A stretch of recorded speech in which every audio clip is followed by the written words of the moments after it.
Badan Pengawas Pemilu Kabupaten Buleleng menemukan adanya pelanggaran kode etik yang dilakukan oleh salah satu oknum PPS berinisial MJ.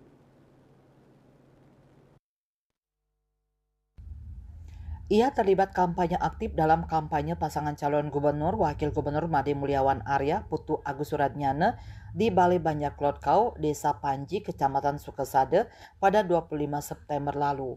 Ketua Bawaslu Kabupaten Buleleng, Kadek Carnawirata, dikonfirmasi Minggu 6 Oktober membenarkan jika ada oknum PPS yang terlibat aktif dalam kampanye salah satu pasangan calon gubernur, wakil gubernur.